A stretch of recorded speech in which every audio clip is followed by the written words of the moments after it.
Mis hermanos, Dios me los bendiga. Bienvenidos al canal Apología Adventista, donde se hacen estudios sólidos y profundos de la Biblia. En esta ocasión, hermanos, queremos tener una clase teológica y de profecía bíblica al mismo tiempo. Así que, hermanos, antes de iniciar, queremos orar para que Dios dirija nuestro estudio y que el Espíritu Santo nos guíe a toda verdad. Así que vengamos de rodillas. Bendito Señor que estás en el cielo, santificado sea tu nombre.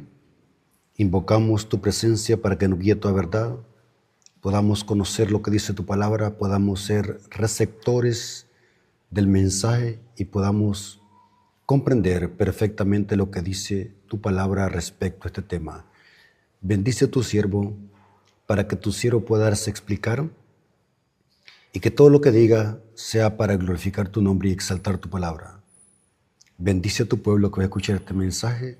Te lo suplicamos en el nombre de Jesús. Amén.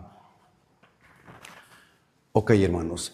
La clase se va a tratar de hablar sobre la gran tribulación. Queremos contestar una pregunta. ¿Pasará la iglesia por la gran tribulación? ¿Sí o no? ¿Qué enseña la Biblia? En el mundo cristiano en general, hay una postura que sostiene de que la iglesia no pasará por la gran tribulación. La mayoría de iglesias protestantes creen de que la iglesia no pasará por la gran tribulación, sino que la iglesia va a ser raptada antes que venga la gran tribulación, porque este concepto protestante enseña de que los que van a pasar por la gran tribulación son solamente los judíos. Ahora, en esta clase quiero demostrarles de que bíblicamente la iglesia sí pasará por la gran tribulación. Pero vamos a ver en esta clase que Dios no necesita raptar a nadie para protegerlo en medio de la gran tribulación. El problema del protestantismo es de que ellos asocian esta creencia con un rapto secreto, porque la creencia del protestantismo se basa, ellos interpretan que la última semana de las 70 semanas de Daniel 9, ellos dicen de que se va a cumplir con la gran tribulación que van a sufrir los judíos durante 7 años. Es donde el anticristo se va a sentar en el tercer templo.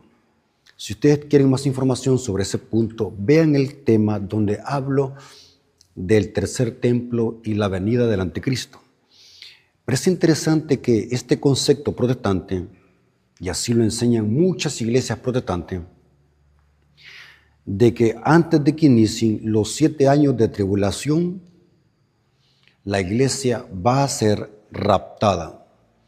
Ahora, esta creencia o esta teología protestante también está asociada, o este concepto está asociado, ellos creen de que Dios tiene dos pueblos.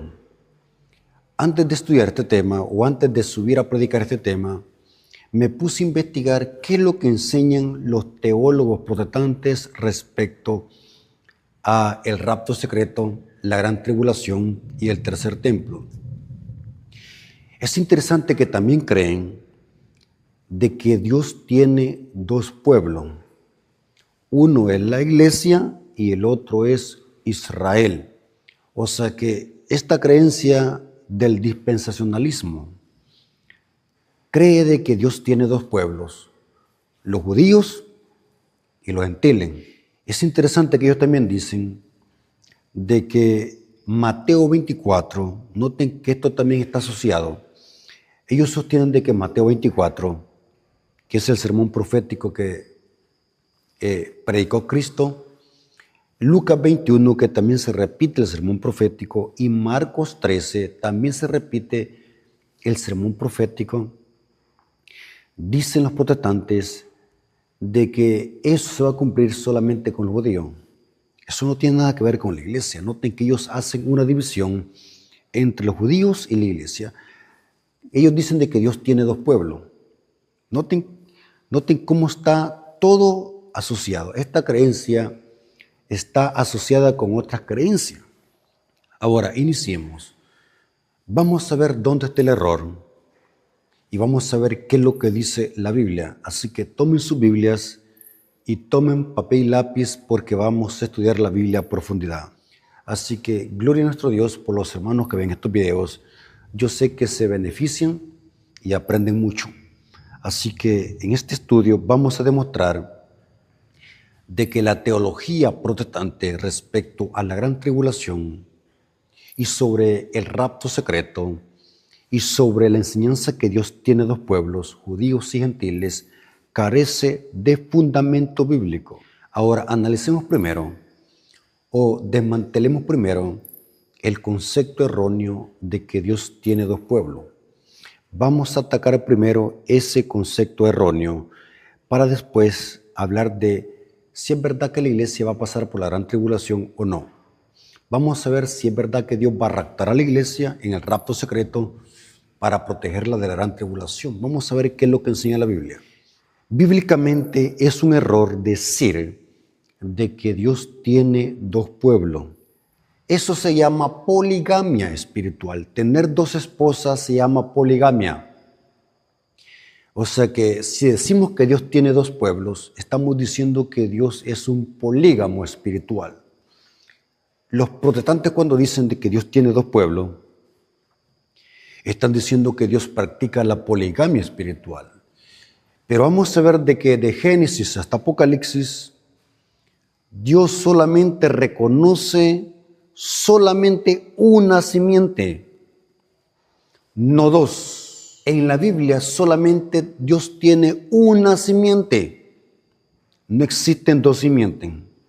Ahora, la mayoría de protestantes creen de que los judíos siguen siendo el pueblo de Dios, que Israel sigue siendo el pueblo de Dios. Esto es erróneo, porque vamos a ver de que Dios reconoce como su pueblo donde está Cristo presente. Donde se rechaza a Cristo, ese pueblo no es santo ni tampoco es pueblo de Dios. Bíblicamente la Biblia enseña que las promesas y las profecías hechas a Abraham y a los patriarcas y profetas eran promesas cristocéntricas. O sea que si se rechaza a Cristo, Cristo no cumple sus promesas con esa nación, sino que cumple su promesa con aquellos que lo aceptan, porque las promesas son condicionales siempre y cuando se abrace el pacto. O sea que Israel ya no es pueblo de Dios, es una nación impía porque rechazó al Mesías. Entonces, ¿quién es Israel hoy? Israel hoy es donde está Cristo. Alguien puede decir, ¿será que esto es un relevo de Israel? ¿Será que esto es una teología de suplantación de Israel? Negativo, porque de Génesis Dios siempre ha considerado como su pueblo a aquellos que abrazan el pacto y obedecen sus mandamientos, porque las promesas son cristocéntricas. El centro de las promesas es Cristo. El centro de las promesas dadas a Israel se cumplían en Cristo. Eran condicionales siempre y cuando los judíos abrazaran el pacto y creyeran en el Mesías. Esto dice Pablo en 2 Corintios capítulo 1, versículos 20 al 22. Noten que para desmantelar el concepto erróneo de dos pueblos es importante comprender que el pueblo de Dios es donde está Cristo.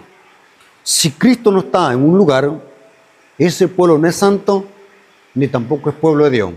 2 Corintios capítulo 1, versículos 20 al 22 dice, porque todas las promesas de Dios son en el sí, noten, y en el amén, por medio de nosotros, para la gloria de Dios, el que nos confirma con vosotros en Cristo, y el que nos ungió en Dios, el cual también nos ha sellado y nos ha dado las arras del Espíritu en nuestros corazones. Noten que Pablo dice que todas las promesas de Dios son en Él, en Cristo, en el amén.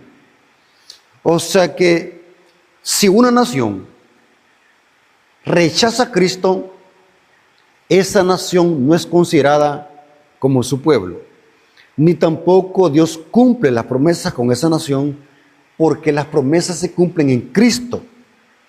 Ahora, según la Biblia, Dios no tiene dos pueblos, sino que tiene uno. Y este pueblo que es uno está compuesto de judíos convertidos, no de judíos que viven en una nación o que tengan sangre de Abraham en las venas, no. La iglesia remanente, el pueblo de Dios, está compuesto de judíos convertidos a Cristo y de gentiles convertidos a Cristo. Ambos hacen un solo pueblo. ¿Pero de qué manera? Cuando creen en Cristo. La Biblia dice, a los suyos vino y los suyos no lo recibieron. Mas a los que le recibieron, les dio potestad de ser hechos hijos de Dios. Juan capítulo 1, versículo 11 al 12. Ahora vamos a ver de qué Pablo dice de que el pueblo de Dios está compuesto de judíos convertidos, no de judíos solamente por ser judío, sino de judíos convertidos, un remanente escogido por gracia, dice Pablo. Efesios capítulo 2, versículo 11 al 14. Efesios capítulo 2, versículos 11 al 14 dice, hablando a los gentiles Pablo, porque los efesios eran gentiles. Por tanto, acordaos de que en otro tiempo vosotros los gentiles en cuanto a la carne, eras llamados incircuncisión por la llamada circuncisión hecha con mano en la carne. En aquel tiempo estabas sin Cristo. Noten, Cristo es el centro de las promesas. En aquel tiempo estabas sin Cristo, alejados de la ciudadanía de Israel, ajenos al pacto de las promesas, sin esperanza y sin Dios en el mundo. Pero ahora en Cristo Jesús, no por pertenecer a una nación, no se van a equivocar, no se vayan a dejar engañar por el diablo.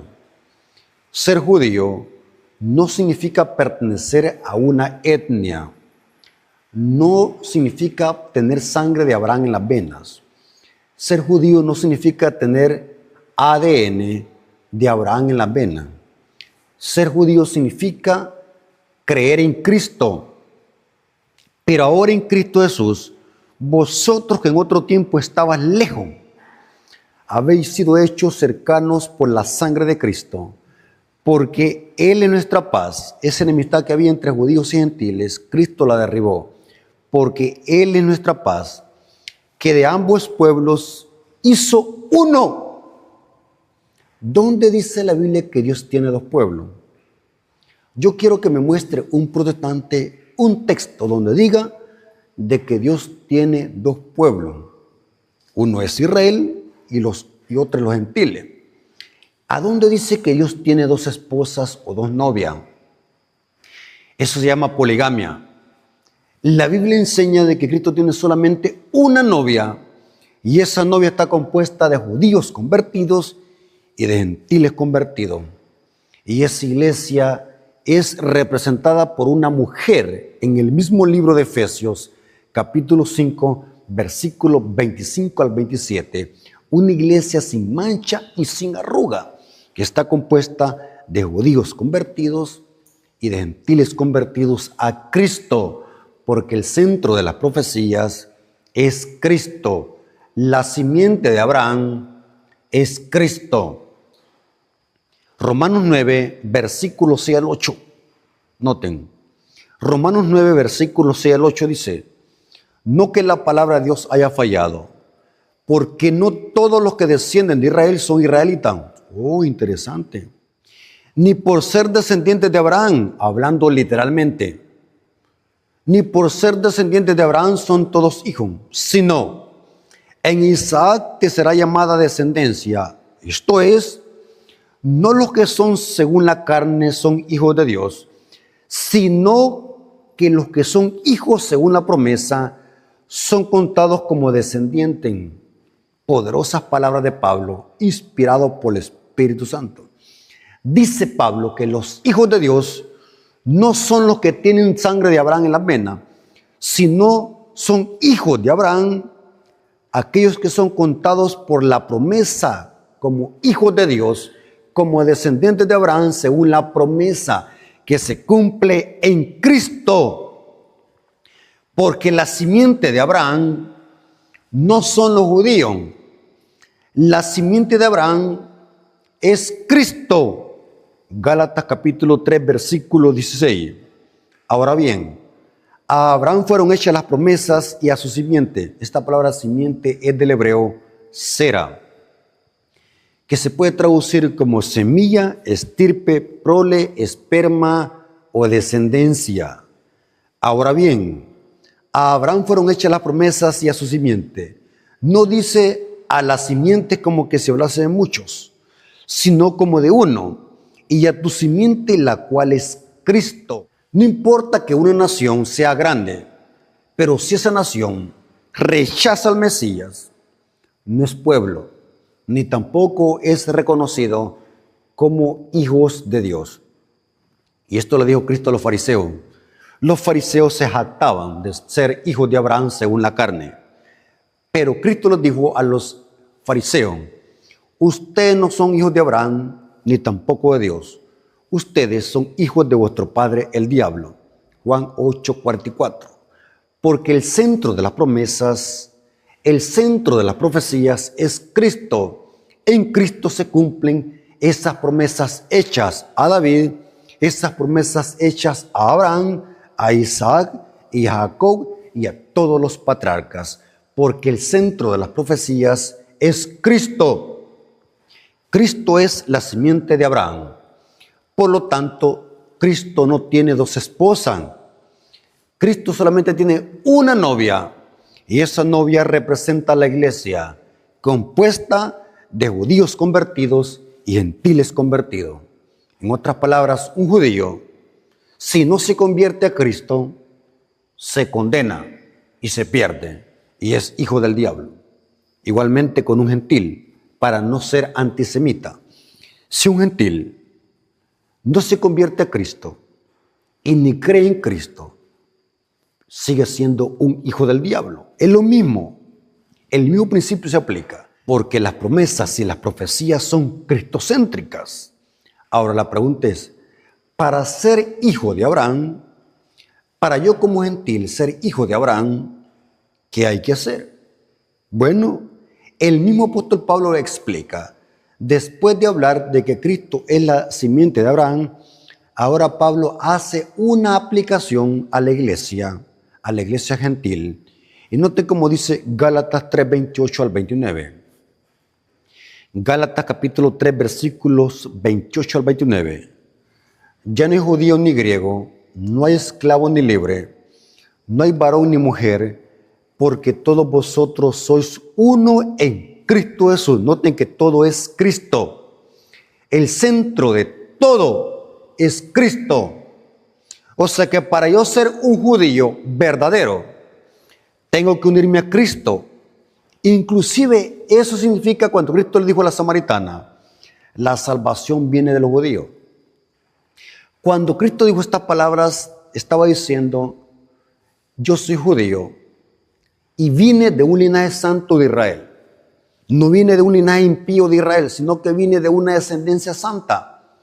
Vine del linaje santo de Set, el sustituto de Abel.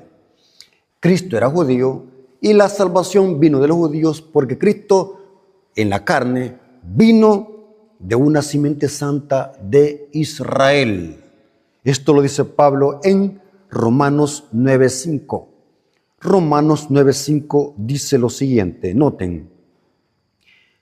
En Romanos 9:5 dice, de quienes son los patriarcas y de los cuales según la carne vino Cristo. O sea que Cristo vino de una simiente santa, de un linaje santo de Set. Pero sigamos leyendo que Pablo dice que para ser simiente de Abraham tengo que unirme a Cristo. Sigamos leyendo lo que dice Pablo. Gálatas 3, 28 al 29. Ya no hay judío ni griego, no hay esclavo ni libre, no hay varón ni mujer, porque todos vosotros sois uno en Cristo Jesús. Somos uno, judíos, griegos, gentiles, hombre y mujer, en Cristo somos uno. Una vez recuerdo que un ministro me citó este texto para sostener de que una mujer puede ser pastora de iglesia. Vine yo y le expliqué este texto en su contexto. El tema de Pablo acá es presentar que tanto judíos, griegos, gentiles, esclavos y libres, hombre y mujer, tienen el mismo acceso a la salvación en Cristo Jesús. El tema de Pablo acá es salvífico. En Cristo Jesús somos un solo pueblo.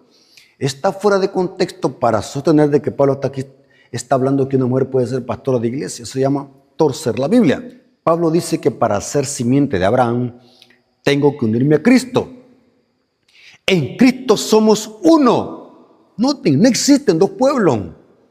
Esta enseñanza es errónea que predican las iglesias protestantes, simplemente para defender la falsa doctrina jesuita del rapto secreto.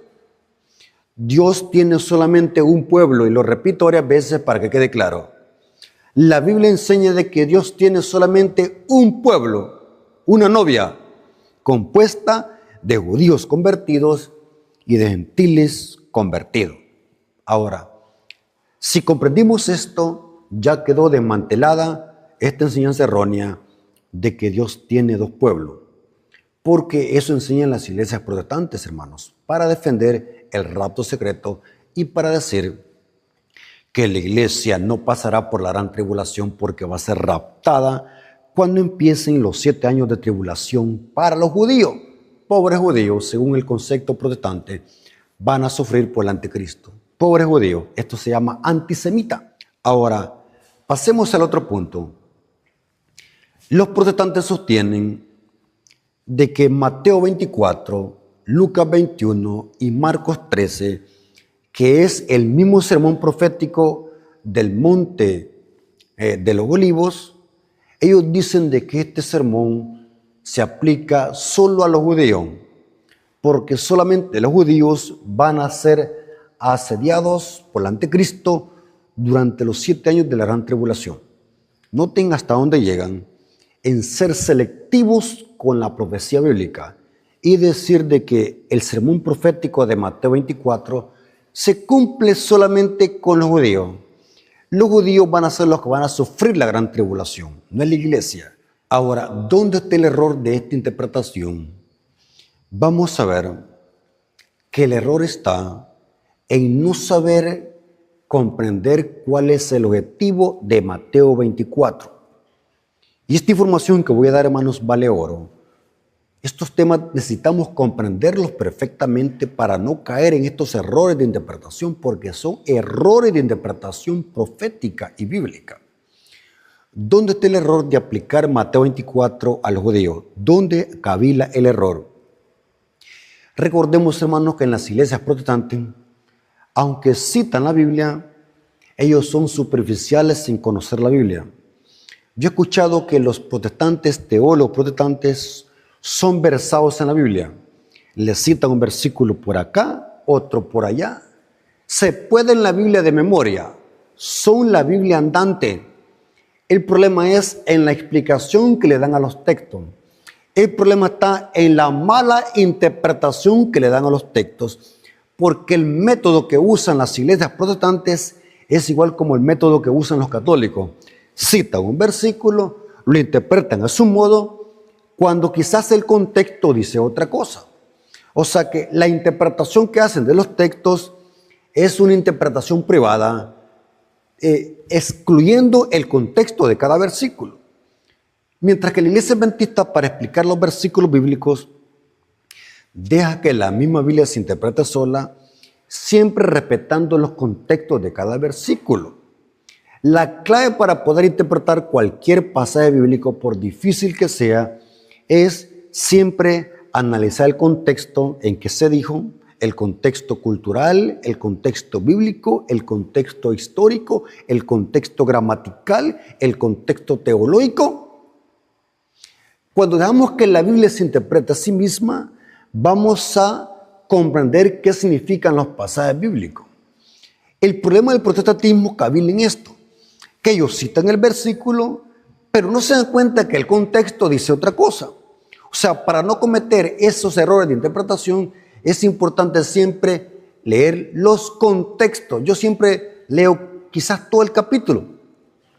Leo y leo, y hasta 3 veces leo el capítulo, me concentro, le pido a Dios sabiduría para que me dé el discernimiento para poder comprender qué quiso decir el apóstol cuando dijo esa palabra. En este caso, vamos a analizar cuál es el contexto de Mateo 24.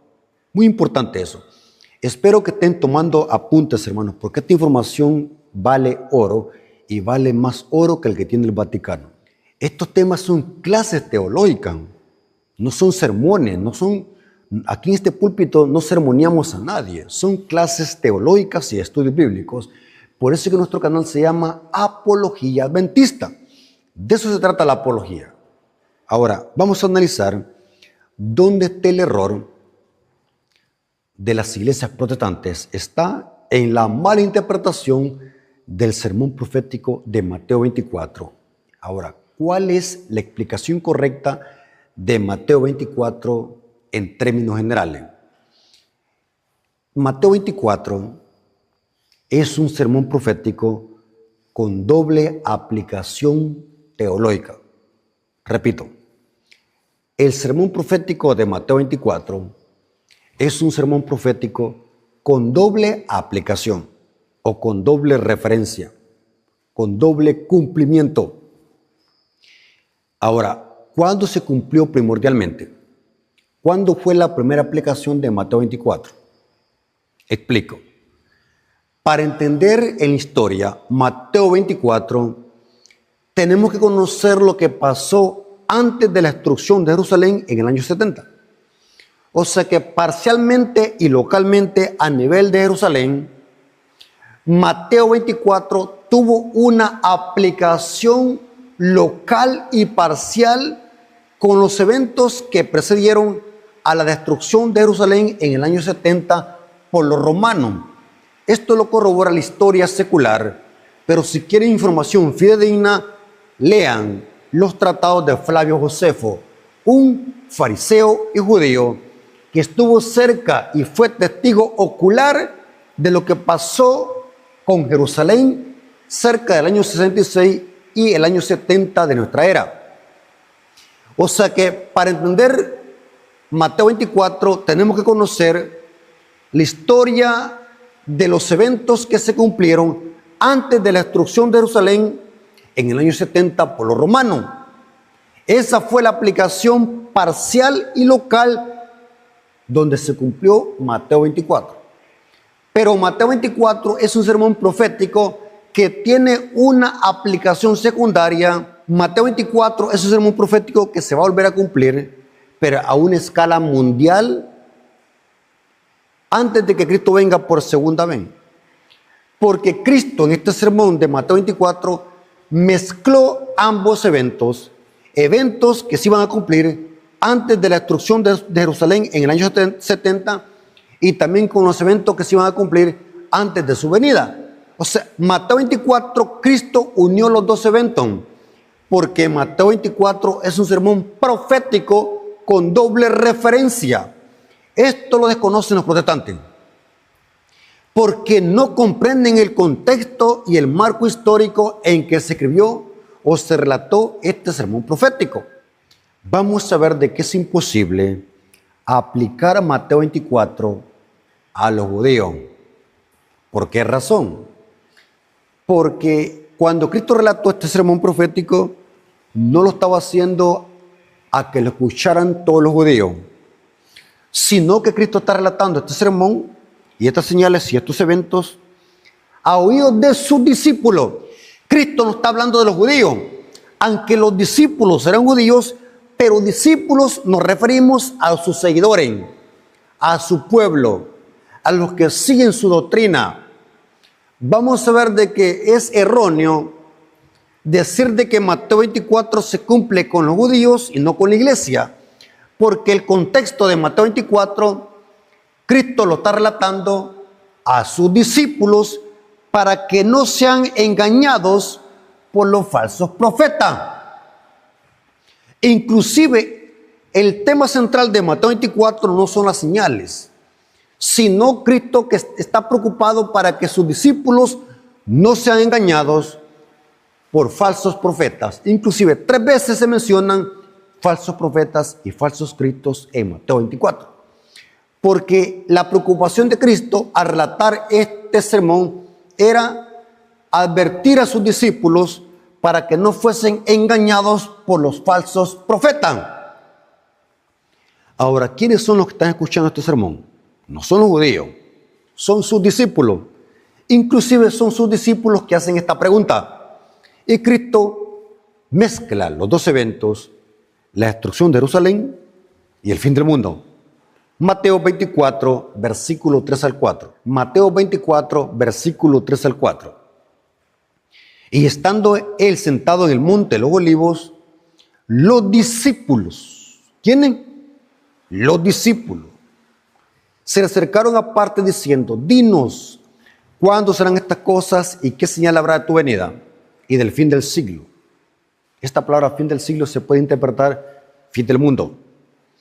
Respondiendo Jesús se les dijo, mirad que nadie os engañe. Noten que Cristo no quería satisfacer la curiosidad profética en cuanto a eventos proféticos, sino que la preocupación de Cristo era que los discípulos estuviesen alerta, que no fuesen a ser engañados. Mirad que nadie os engañe. Ahora, ¿cómo sabemos de que Mateo 24 tiene doble cumplimiento? Porque en los versículos Mateo 24, 1 al 2, vemos de que los discípulos y Cristo salieron del templo y dijo, cuando los discípulos miraron el templo, Cristo les dijo, no quedará piedra sobre piedra que no sea derribada. Se refería al templo de Jerusalén. Pero ahora vamos a ver de que Cristo conecta los eventos que precedieron a la destrucción del templo de Jerusalén con el fin del mundo y con la predicación global del evangelio. Mateo 24, 14. Y será predicado este evangelio del reino solamente a los judíos. Error. Y será predicado este evangelio del reino a todo el mundo, para testimonio a todas las naciones, y entonces vendrá el fin. Noten que cuando el evangelio sea predicado a todo el mundo, vendrá el fin. Aquí Cristo está mezclando ambos eventos, destrucción de Jerusalén y el fin del mundo. Pero antes que venga el fin del mundo, Mateo 24 tendrá una aplicación global. Y antes que venga la destrucción de este mundo, se va a predicar el evangelio a todo el mundo, como cumplimiento de Hechos capítulo 1, versículo 8. Y me seréis testigos en Jerusalén, en Judea, en Samaria y hasta lo último de la tierra. Porque la predicación del evangelio no solamente tiene que ver a nivel de Jerusalén, sino que tiene que ver a nivel mundial. La Biblia dice que el evangelio será predicado en todo el mundo. Y hay que ir a predicar a todas las naciones. Mateo 28, 19 al 20. Ahora, es interesante que Cristo mezcla ambos eventos, los que preceden antes de la destrucción de Jerusalén y lo que va a pasar en el fin del mundo. Noten cómo dice Mateo 24, 15 al 16. Mateo 24, versículos 15 al 16. Por tanto, cuando veáis en el lugar santo la abominación desoladora que habló el profeta Daniel, el que le entienda, entonces los que estén en Judea huyan a los montes. Esta abominación desoladora era, según Lucas 21 y Marcos 13, a los ejércitos romanos que iban a sitiar a Jerusalén en el año 66 y la destrucción iba a venir en el año 70 por Tito Vespasiano. Note qué interesante. Ahora, el sitio fue en el año 66 y lo hizo Cestio Galio. La destrucción vino en el año 70 y fue el general Tito Vespasiano. Lean historia.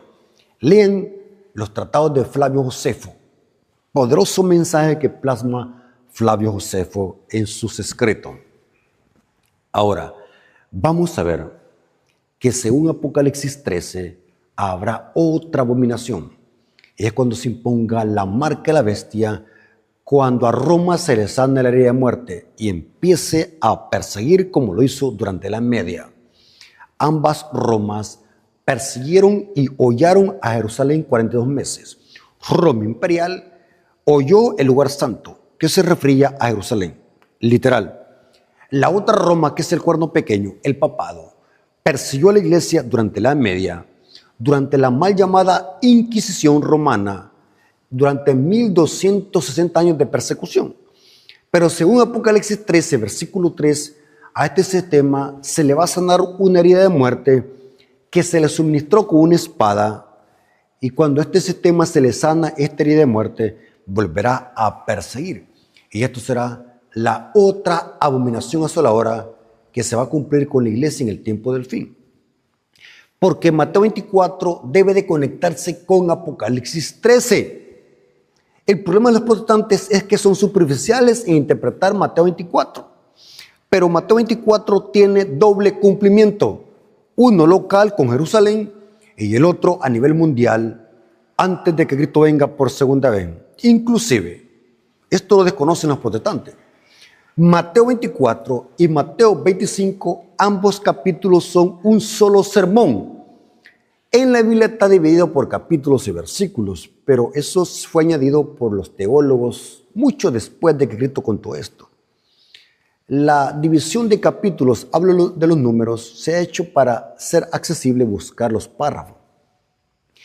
Pero cuando Cristo relató este sermón, era un solo sermón. Mateo 24 y Mateo 25 es un solo sermón profético. Cristo termina su sermón hablando de una parábola que es que hay dos parábolas, la parábola de los talentos y la parábola de las 10 vírgenes, Mateo 25. Ahora, ¿qué representa la parábola de las 10 vírgenes? La parábola de las 10 vírgenes, inclusive virgen significa iglesia. Las vírgenes ahí simbolizan la iglesia, el estado espiritual de la iglesia antes de que Cristo venga por segunda vez. ¿Cómo estará la iglesia? Como las 10 vírgenes. La parábola de las 10 vírgenes representa el estado espiritual en que estará la iglesia cuando Cristo esté por venir a esta tierra. Antes de que cierre la puerta de la gracia, este será el estado espiritual de la iglesia, simbolizado por 10 vírgenes. Mateo 25, versículo 1 al 2. Entonces el reino de los cielos será semejante a 10 vírgenes, que tomando sus lámparas salieron a recibir al esposo. 5 de ellas eran prudentes y 5 insensatas. Noten por qué Mateo 24 se debe interpretar como un sermón de doble referencia. Se cumplió con Jerusalén en el año 70 o antes del año 70 y se va a cumplir con la iglesia a nivel mundial. Porque hoy Jerusalén no es una ciudad, sino que representa a la iglesia, el pueblo donde está Cristo y donde mora Cristo, que es su iglesia. La iglesia ahora representa el Israel espiritual, porque Dios considera como su pueblo a aquellos que creen y lo reciben. Vimos lo que dice Pablo. Esto lo corrobora la señora Elena de White. Me lleno de impacto cómo Elena de White encaja perfectamente con lo que dice la Biblia. Solamente los indoctos e iletrados critican a Elena de White, pero esta mujer tenía luz de Dios. Todo lo que dice ella concuerda y encaja perfectamente con la Biblia. En esta cita que voy a leer, ella explica lo que estamos estudiando, que Mateo 24 es un sermón profético que tiene doble cumplimiento. Eventos de los últimos días, página 19, párrafo 1. Eventos de los últimos días, página 19, párrafo 1 dice. Hasta el párrafo 2 leamos. Cristo advirtió a sus discípulos en cuanto a la destrucción de Jerusalén. Noten que advirtió a sus discípulos. No fue a los judíos. No fue a todos los judíos. Ni tan siquiera cuando dijo este sermón no estaban muchedumbres escuchándolo para que digamos que esto se va a cumplir con los judíos. Eran solamente sus discípulos, su iglesia. Los discípulos aquí representan a su iglesia. Cristo advirtió a sus discípulos en cuanto a la destrucción de Jerusalén y las señales que ocurrirían antes de la venida del Hijo del Hombre. Noten, ambos eventos se unen. Todo el capítulo 24 de Mateo es una profecía concerniente a los acontecimientos que preceden a este evento. Y se usa la destrucción de Jerusalén para tipificar la última gran destrucción del mundo por fuego. Eventos de los últimos días, página 19, párrafo 2 dice. Eventos de los últimos días, página 19, párrafo 2 dice. Noten cómo ella explica la doble aplicación de Mateo 24.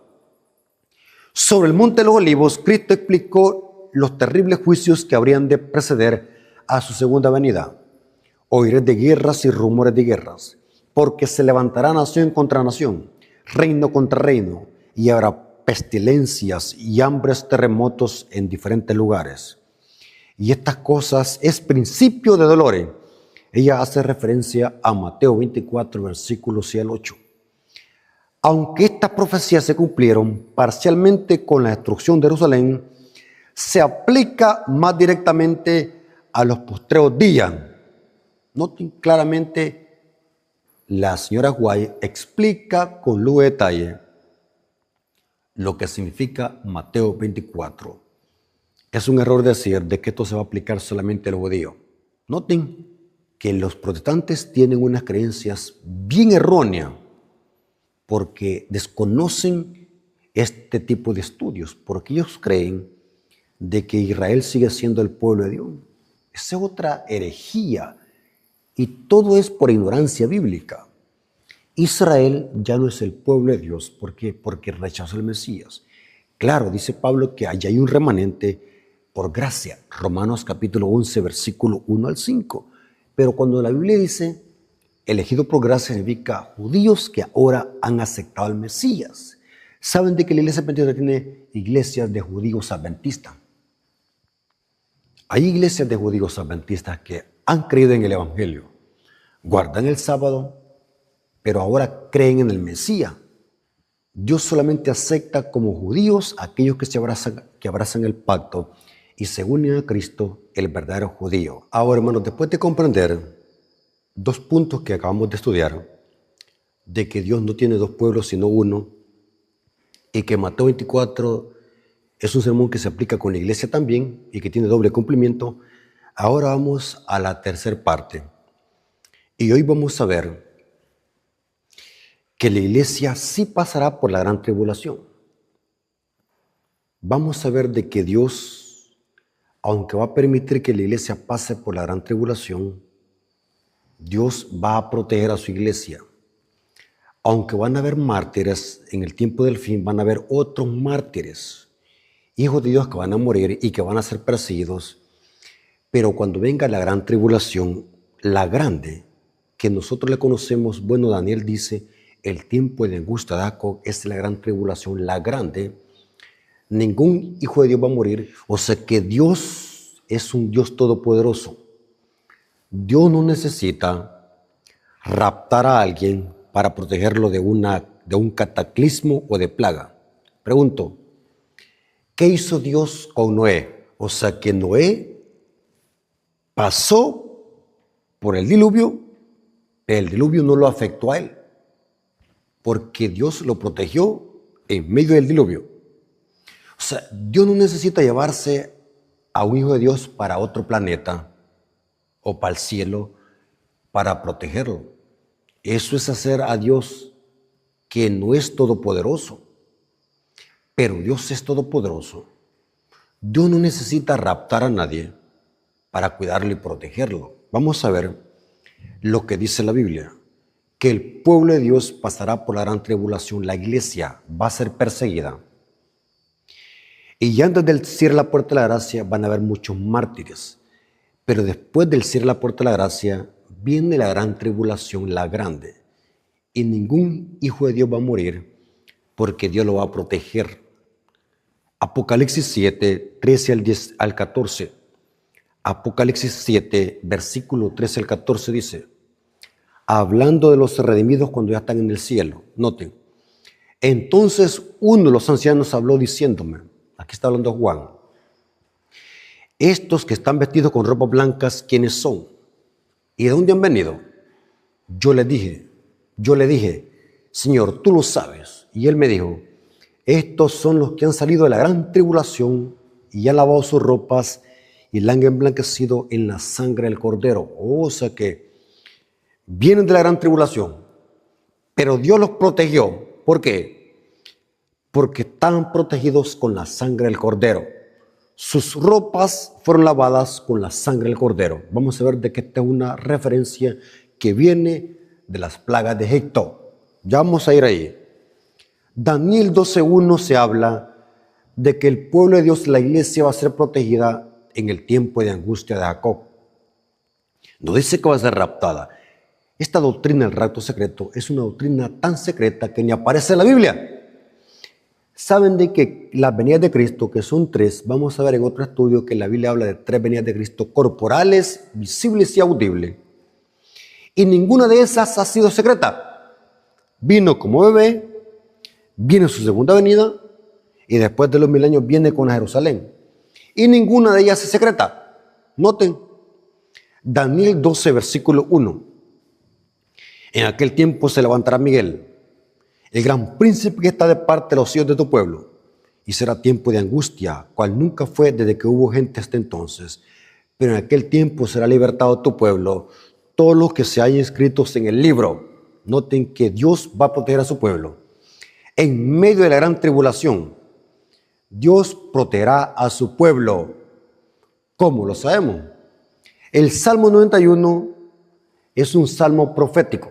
El Salmo 91 y el Salmo 92 fue escrito por Moisés.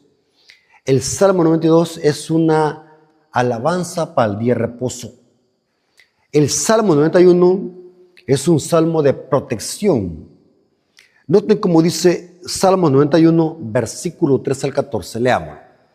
Y vamos a ver de que aquí el pueblo está en medio de la tribulación, pero Dios lo protege. Este Salmo 91 desmantela la doctrina errónea del rapto secreto. Porque Dios no necesita raptar a nadie para protegerlo. Dios es todopoderoso. Salmo 91, versículo 13 al 14, leamos. Él te librará del lazo del cazador, de la peste destructora. Con sus plumas te cubrirá y debajo de sus alas estarás seguro. Noten, escudo y adarga es su verdad. No temerás el terror nocturno. Aquí no es que Dios se esté llevando a su pueblo. El pueblo está en medio de la tribulación y Dios lo está cuidando. No temerás el terror nocturno, ni saeta que vuela de día, ni pestilencia que ande en oscuridad. Noten que el pueblo está en la oscuridad, anda en medio del peligro, anda en medio de la noche, pero Dios lo cuida. Dios es su escudo. Y dice, ni mortandad que en medio del día destruya. O sea que el pueblo anda en medio de la muerte, pero el pueblo de Dios no es tocado por la muerte. Y no temerá, aunque ande en medio de la mortandad en el día. Caerán a tu lado 1000 y 10,000 a tu diestra, mas a ti no te llegará. Note que el pueblo está en medio de la tribulación, pero Dios lo protege. Están cayendo las plagas y Dios protege a su pueblo. Caerán 1000 y 10,000 a tu diestra, mas a ti no te llegará. Vamos a ver de qué está una referencia a Éxodo 12. Ciertamente con tus ojos mirarás y verás la recompensa de los impíos, porque has puesto a Jehová, que es mi esperanza, al Altísimo por habitación, por tu habitación. Y dice, no te sobrevendrá mal, ni plaga tocará tu morada, pues a sus ángeles mandará cerca de ti, que te guarden en todos tus caminos. En las manos te llevarán, para que tu pie no tropiece sobre piedra. Sobre el león y la áspid pisarás. Oirás al cachorro de león y al dragón. Por cuanto en mí has puesto tu amor, yo también lo libraré, le pondré en alto, por cuanto ha conocido mi nombre. Noten que el pueblo está en medio del peligro y Dios es su protector. Anda cerca de la cueva de la serpiente y Dios protege a su pueblo. Anda en medio del cazador y Dios protege a su pueblo. Anda en medio de la muerte y Dios protege a su pueblo. Noten, protección. El Salmo 91 es un salmo de promesa protectora. ¿Cuándo se cumplirá este salmo? Este salmo se cumplirá con los 144,000, porque ellos son los que van a pasar por el tiempo de angustia de Jacob o por la gran tribulación, la grande. Dios no necesita raptar a nadie para protegerlo. Dios lo protege frente a sus enemigos. Salmo 23, 5 al 6. Se repite otra vez, el Salmo 23 es un salmo de promesa para el remanente de los últimos días. Salmo 23, versículos 5 al 6. Salmo 23, versículos 5 al 6. Aderezas mesas delante de mí en presencia de mis angustiadores. ¿Saben qué significa eso? Aderezas mesa. O sea que Dios pone un banquete suculento de manjares enfrente de los enemigos de los hijos de Dios. Y los enemigos se están mirando allí cómo los hijos de Dios se satisfacen de ese manjar. O sea que los mismos enemigos ven cómo Dios protege a su pueblo frente a ellos. Los enemigos van a querer matar a los hijos de Dios y Dios los va a proteger. Y la protección va a ser tan grande que va a poner una mesa llena de manjares para que los mismos enemigos puedan ver la gloria de Dios. Aderezas mesa delante de mí en presencia de mis angustiadores. Unge mi cabeza con aceite. Mi copa está rebosando. Ciertamente el bien y la misericordia me seguirán todos los días de mi vida, y en la casa de Jehová moraré por largos días. Noten que Dios no rapta a sus hijos para protegerlo. Allí enfrente de los enemigos les sirve un banquete para que los enemigos solamente vean la gloria de Dios.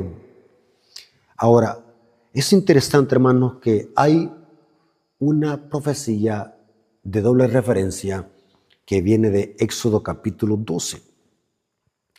En Éxodo capítulo 12, versículo 12 al 13, por eso es que el Salmo 91 es un salmo que escribió Moisés, porque Moisés relata lo que pasó con Israel en Egipto. Recuerden, hermanos, que Israel fue protegido de las plagas. Todo lo que poseía Israel fue protegido. ¿Por qué? Porque Israel estaba protegido por la sangre del cordero que fue puesta en los dinteles de las ventanas de las casas y en las puertas. Noten que Dios azotó a los egipcios con plagas, con 10 plagas. Y Dios no tuvo que raptar a su pueblo Israel. Allí lo protegió en Egipto. Por eso, hermanos, es erróneo y es ilógico, hasta por lógica se entiende, que Dios no necesita raptar a nadie para protegerlo de una tribulación. Dios cuida a sus hijos en medio de la gran tribulación.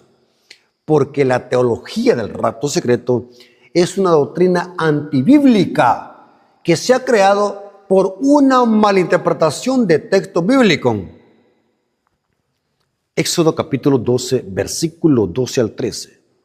Noten lo que Dios le dice a los israelitas. Pues yo pasaré aquella noche por la tierra de Egipto. Heriré a todo primogénito en la tierra de Egipto. Así de los hombres como de las bestias, ejecutaré mis juicios en todos los dioses de Egipto. Yo Jehová. Y la sangre os será por señal en las casas donde vosotros estéis. Noten, allí van a estar.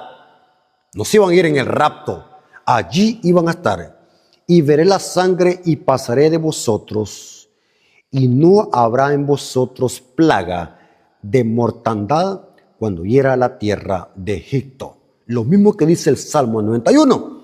Porque el Salmo 91 fue escrito por Moisés junto con el Salmo 92. Ahora, bíblicamente, para terminar, los adventistas del séptimo día creemos de que antes del cierre de la puerta de la gracia van a haber mártires, van a haber hijos de Dios que van a testificar con su vida, van a predicar con su vida. Pero después del cierre de la puerta de la gracia, ninguno de los 144,000 morirá, porque Dios los va a proteger.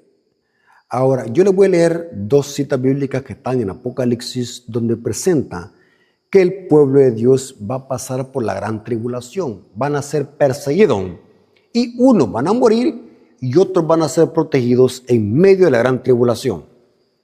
Apocalipsis 2:10 dice: no temas en nada lo que vas a padecer. He aquí el diablo echará a algunos de vosotros en la cárcel. O sea que no van a ser raptados los hijos de Dios. Los hijos de Dios no van a ser raptados, van a ser echados en la cárcel para que seas probados y tendréis tribulación por 10 días. Estos 10 días que se hablan acá, que es una tribulación literal de 10 días que levantó Diocleciano con la iglesia de Esmirna.